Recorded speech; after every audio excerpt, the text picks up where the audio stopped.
It is Health Diary. Thank you for making time. My name is Gladys Gashanja, coming to you from the 4 Points by Sheraton here in Hurlingham. According to the 2018 Global Cancer report, it shows that breast cancer is the most common type of cancer in Kenya. Now, through a lot of research, early detection, and of course, a lot of awareness, breast cancer survival rates have also increased. However, there's still a concern in as far as those that are succumbing to this type of cancer, and that's why we create awareness, starting off with this fact of the matter.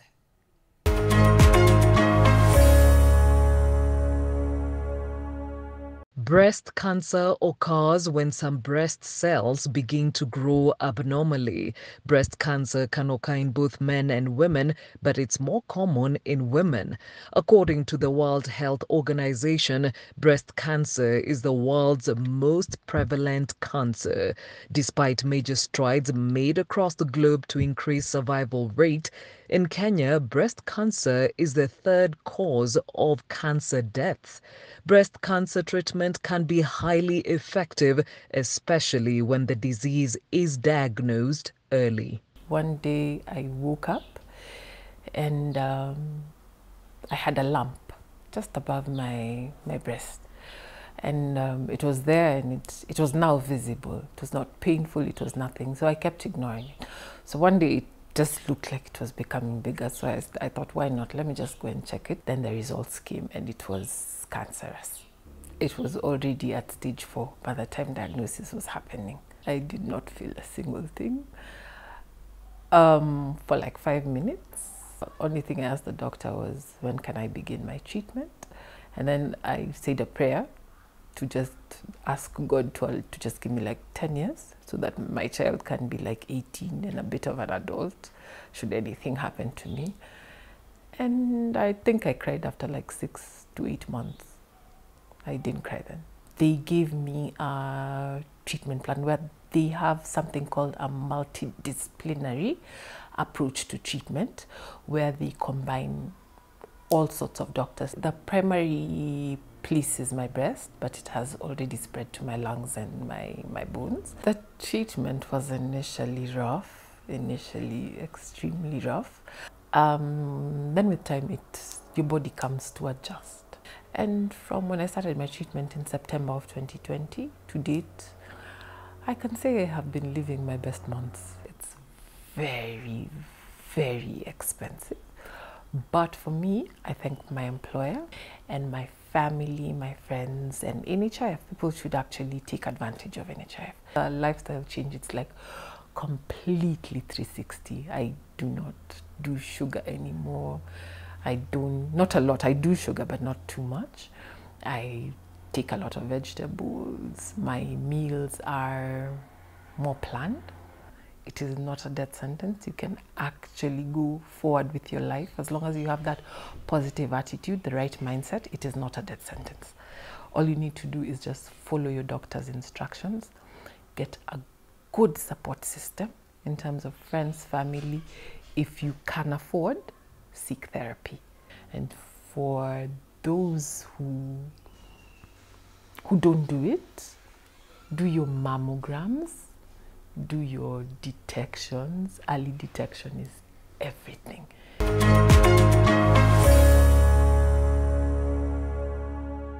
So breast cancer awareness is the objective of this episode of Health Diary. To help us along with the same, Lakindanu, who is a breast cancer survivor. And of course, we have Dr. Miriam Mutebi, who is a breast surgical oncologist at the Aga Khan University Hospital. Ladies, thank you for joining us on this conversation. And Dr. as we say, it is a cancer that forms in the cells of the breasts. What causes these cells to grow, so to speak? What happens is that as we all sit here, we're all producing cells. And now normal cells are like us. You know, they're born, they get into teenagehood, they stress their parents, they grow a little older and they become useful members of the society and are then channeled into different organs and where they perform different functions for the body. But what happens is as the cells grow older, they become they're actually retired and they're killed off by the body. Now, the only difference between a normal cell and a cancer cell is that the cancer cell has escaped the normal control mechanisms of the body. So they become, for want of a better word, immortal, and they keep dividing and dividing and dividing. And as a result of them dividing, they now begin to take over areas where they wouldn't necessarily be, and that's why after a while you may start to feel a lump. And because they're sort of squatters, for a better word, they're always looking for somewhere else to go and take advantage of, and so they have the ability to spread to other areas of the body, and that's where they ultimately cause a lot more damage, because they then impair the function of that organ of the body. Okay, so it's breast cancer awareness, and of course when you think of that, you think about the women, but we know it also affects the men. At least out of all patients diagnosed, I would say 1 to 5% of all breast cancer patients are men. And so we say, irrespective of your gender, if there's anything going on in your breast, any new signs or symptoms, don't ignore them, go and get help. Okay, so Lucky, you were diagnosed at the age of 22. What led to the diagnosis? Early 2007, I had a breast lump. I felt a breast lump on my right breast. And for whatever reason, I didn't feel like there was need to, have it checked, or, I didn't feel like it posed any threat to my health. So I let it be. And close to the end of the same year, in 2007, when I was sitting my exams, I began to feel that the breast lump had grown, and it felt, I would touch it and it would move. And then I also noticed a few changes on the breast. It became very veiny. It became sort of sensitive to touch. And also I began to get some weird pains that would cut across the breast from one end into the underarm and just disappear as fast as it had begun. So because of these now changes that had occurred over time, I decided to seek medical attention. So I walked into a clinician's office.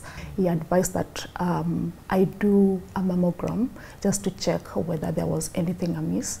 After reading or going through the results, they sent me to start a breast clinic. So 22 years, Dictatory, is this unusual? Certainly unusual. If we look at our national data, our average age of diagnosis is about 48, with a range, most patients being diagnosed between 45 and 55.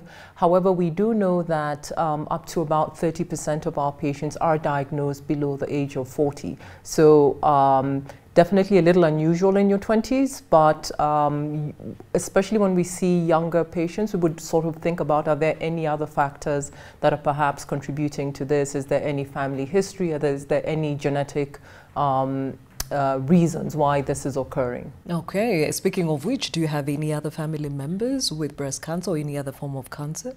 So absolutely not. Explain that. Only 10% of breast cancers are what we call have a genetic background, but in 90% of cancers, they're what we call sporadic, meaning that they just arise on their own and nobody can quite figure out why exactly. And speaking of symptoms, she talked about some that she faced and actually ignored them until they became too apparent. So which are these that are very unique to breast cancer? The most common presentation of a breast cancer is a painless breast lump. And so pain on its own is not necessarily a sign of anything sinister, because our breast is changing from month to month, from period to period. I would say from mid-cycle to just before your period, the breast tissue is enlarging. Early signs might just be very subtle, like a new lump. Sometimes some people may have a nipple discharge. You may have maybe discharge just coming out on its own, whether it's blood, whether it's a clear discharge. And you may have just maybe something subtle like a bit of pain on and off, but that isn't necessarily non-specific, because all those symptoms are still could be explained by other non-cancerous causes in the breast. Of course, as the disease progresses, then you start to get more overt signs where you might get skin changes, you might notice the nipple being pulled in or the breast shape changing. So you kind of want to get it at the stage where you're not feeling anything, but you do something and you pick it up early. So Lucky, you went and did a mammogram. Was that the only test they conducted? They started with an ultrasound, then they did something they call an FNA, fine needle aspiration, and then eventually they now removed the breast lump. They call it a biopsy. And then it's the time he told us that they had found cancer cells in my specimens, and that I had to start treatment immediately. All right, so Dictatory, we hear mammograms go for them after 40. She was diagnosed at 22. Wouldn't this now give a window of misdiagnosis or delayed intervention? So what typically happens is what we call a triple assessment. One, there's a clinical exam where a health worker, whether it's a nurse, doctor, will examine you. And then they will then do some form of imaging. Now, if you are less than 40, just because the breast tissue still has quite a number of glands, which are the ones that produce the milk, and is still very dense and firm, but as we grow older, the breast become replaced with, the glandular tissue gets replaced with fat, and it becomes much softer. So usually if you try and do a mammogram in younger ladies, the glands just scatter the light, so all you see is white, so it becomes very difficult to interpret the image. And generally, if you're using it for diagnosis, we would do an ultrasound in ladies younger than 40, and then a mammogram in ladies above 40. The last component is if you see something worrisome, then you do need to take a biopsy. Now, what we recommend is what we call a core biopsy, where similar to the scan, they do it under ultrasound. They give you some local anesthetic to numb the area where the lump is, and they put a needle in and take a small amount of tissue and take that to the lab, and then that then constitutes the triple assessment that then gives you the diagnosis. Once you have your diagnosis, then the next step is what you want to know is what is the stage of the cancer. And speaking of stages, Lucky, yes, what did they tell you? So for me, my stage was stage 1, and it was a ductal carcinoma in situ. So they said the cancer was still in the milk ducts, and it had not spread to any part of, even the breast, it has not spread out. Okay, and the solutions that were tabled were? My treatment plan, according to my doctor at the time, was to go through a total mastectomy and have a 5-year hormonal therapy.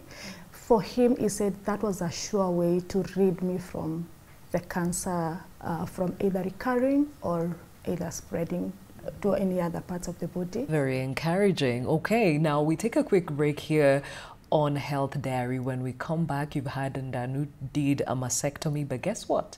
She's also a mother. So it is possible, and Dictatory will tell us how so in a moment. Stay with us. Welcome back to Health Diary, the conversation breast cancer. Helping along with this is Dr. Miriam Mutebi, breast surgical oncologist at the Aga Khan University Hospital, and Lucky Ndanu, who is a breast cancer survivor. Now, before we went to break, we touched on the stages of breast cancer. Dictatory, they're from 0 to 4. Explain this and what they mean. So stage 4 would typically be the cancers in the breast or in the armpit area, but you may find spread either to different parts of the body, the chest, the lungs, or the or the bones or the abdomen. Stage 0 is what we call a pre-cancer. What we call a ductal carcinoma in situ, meaning that the cells are worrisome, but they haven't yet acquired the ability to spread to different areas of the body. Now, a stage 1 means that the lump is confined to the breast. Stage 2 means that it's a slightly larger lump that could be either, depending on the size, confined confined to the breast, a small lump, or may be involved in the, with the glands under the arm. And then a stage 3 is a much larger tumor that's still confined to the breast, but also has involvement of the glands under the arms. There is treatment at all the stages, and it's important to realize that, but it's the goals of treatment that change. For stage 0 all the way to stage 3, there is a possibility of treatment to cure. With stage 4, we are treating to control, and patients have been on medication and treatments comfortably for years on end, but you're not necessarily going to be able to completely cure it. Lucky, they told you have to do a mastectomy. Yes. What did that bring to mind? A mastectomy basically gives an emotional roller coaster, because at the time I didn't understand how my life was going to be living without one breast. I went through a lot of psychological trauma, like just having to get myself to understand what was actually happening and why I really needed to do this procedure. But I am grateful for a supportive family. I am grateful for a supportive medical team, because with all these people, they managed to talk me into, going through this procedure and understanding the reason why I'm doing it. Removing the breast, is that as a last resort, or when do you decide that's the option? Basically, the tumor tells us what needs to be done. If it's in an isolated area, a single area, then you could safely do what we call a lumpectomy, meaning you just remove the area of the lump. But the caveat to that is you do need to have radiotherapy. If you have multiple areas of worrisome cells in the breast, then as clinicians, you always want to err on the side of safety, on what we call oncological safety. So the safer thing to do is to remove all those areas and do what we call a mastectomy, such that there's no abnormal cells that you're leaving behind that could potentially be sources of recurrence downstream. Now, despite, if you do have a early cancer, and despite it being in multiple areas, those are the patients that we would sometimes talk to and say you could even do an immediate reconstruction, meaning you have your mastectomy, you go to sleep with a breast, and we reconstruct a new breast and give you a new breast at the same time. But critical and central to that is the patient, and that's why it's so important to always have the patient at the center of the decision making. We give you what we feel is from a place of clinicians safe, but then ultimately the decision rests with the patient and what they would be comfortable with. So did you take the reconstruction immediately? I did not take the reconstruction immediately. Why? Because at the time when I was going through this treatment, like you said, I was a bit young. Most of the decisions did not come from me. Basically, they came from my doctor and my parents, right? So, and then during also when the doctor explained my treatment plan, he did not also mention that I had an option of getting a reconstructive surgery immediately. So when the reconstructive surgery came, it was a bit later, when now I was doing my follow-up checkups and all that. And at the time I felt I didn't want to go back for another surgery to get a reconstructive surgery. So what I opted for is to use the breast prosthesis, and it's what I have used over the time, this whole 13 years later. And I feel adequate. I feel that it has worked for me, really. After the treatment and you were given a clean bill of health, you went on and became a mom. Talk about the experience of the pregnancy and the nursing bit of it. It was just like 8 months since I had finished my tamoxifen, which was the hormonal therapy that I took for 5 years. And for the fact that I had taken that medicine for that prolonged period of time, I felt like it was too soon for me to get pregnant, and like I had not shed off the effects of this medication. So the shock came as, was it going to affect the pregnancy and, the delivery, in the end. Then I delivered a very healthy, bouncing baby girl. She breastfed on one breast for the first 6 months exclusively, and continued up to 2 years, supplementing with food. Wow. Today, she's a healthy 8-year-old, very energetic, and aspiring gymnastics. Oh, yes, nice. And she's, as an aspiring scientist, she loves science so much. Okay, so Dictatory, how do we make this possible? It's important, even before you start your treatments, to talk about what the expectations are, especially around fertility. And depending, especially with younger patients who may require, who may desire to have a family later, we will sort of discuss the options around. Some people do egg preservation. Even if they're not able to afford the egg preservation, there's certain things we can do as far as the treatments are concerned to increase the chances or the likelihood of the ovaries, of the ovarian function recovering after their therapies. And so while we don't encourage you to get your treatment, I mean to get pregnant in between the treatments, because that can sometimes compromise care, once you've completed your therapies, your diagnosis shouldn't affect your ability to carry a baby to term or to even breastfeed. Sometimes if you've had what we call breast conservation, where you've preserved the breast, you may have, and you've had radiotherapy to that particular breast, there might be a bit of pain or discomfort, especially when breastfeeding, but Lucky said she was able to exclusively breastfeed on the opposite side, and that's what happens for most patients. So let's talk about the cost of treatment. Do you remember how that was catered for?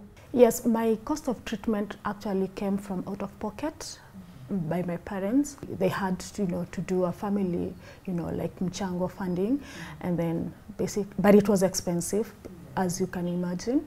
But the thing that I am grateful for today, 13 years later, and like in 2008, is NHI has come up and is assisting more patients and, supporting patients to get treatments. All right, now Dictatory, it is one of the biggest deterrents to following through with the treatment. I'm talking about the cost of the same. Yes. How best can we ensure that everyone who needs this help can actually access it? I think we've made quite a couple of strides. I would just say, as just to echo what Lucky was saying in terms of the NHIF that has at least expanded their cover. It's not 100%. There's still areas that need to be tweaked, and I think I would say there is a lot of goodwill in the sense that the NHIF has been working with professional societies like CASHO, also through the National Cancer Control Programs, to sort of look at how do we give a more rational approach to these kind of support. Of course, there's also been a push towards universal health coverage, and so we're advocating, along with civil society, that we do have cancer on the agenda in terms of providing that comprehensive care. Unfortunately, the insurance still sees reconstruction as cosmetic. And we're like, I didn't wake up one morning and decide to lose my breast, or I didn't wake up one morning and decide to lose my limb. You would still, provide the reconstructive services available. And so we're trying to make these more accessible, because unfortunately, quite a number of patients are still having to pay out of pocket for these, which makes it economically inaccessible. All right. So even as we bring this to a close, you are here 13 years later, like he's saying, you beat cancer, and on top of that, became a mother. What would you like to encourage others? Basically, my encouragement to everyone is, in whatever situation you are, the first thing you have to do is to accept it. You can only effect change through acceptance. Once you have accepted what has happened to you, then now go forth and define what health means to you in different aspects: physical, mental, social, and spiritual, and work towards maintaining a healthy relationship with yourself and with the people around you, and having a clear picture of what you want as a person in whatever situation you're going through. Then you're able to work towards ensuring that you're healthy in all aspects. Okay. All right, Dictatory, breast cancer still is the #1 diagnosed cancer in this country. Your words of wisdom for those that find themselves on that path, and of course, even as we put up infrastructure to support the same. I would like to say, I think it's important to know that there's always hope. And there's always treatment. Sometimes I think the narrative for the longest time is that we've heard is that cancer equals death. The earlier you treat your cancer, the more your chances of survival are actually excellent, especially for breast cancer. And what we mean is, if you look at your 10-year, 20-year, 30-year survival, especially for early cancers, it's almost about 100%, meaning you're more likely to die from something else than from your cancer. So it is treatable, and not only is it treatable, it's potentially curable. But even if you're at a stage 4, it doesn't mean that you should lose hope. With the advances in science and medicine that we've made these days, we comfortably can have you control your cancer for years on end. And so I think it's always important to have that at the center. Very well said, Dr. Miriam Mutebi, breast surgical oncologist from the Aga Khan University Hospital in Lakindanu. We celebrate you. You are a breast cancer survivor and giving a lot of encouragement even as we create awareness around breast cancer. Time now for a health tip. The first thing that you do is stand in front of the mirror, and you're looking to see, are there any differences in shape or size?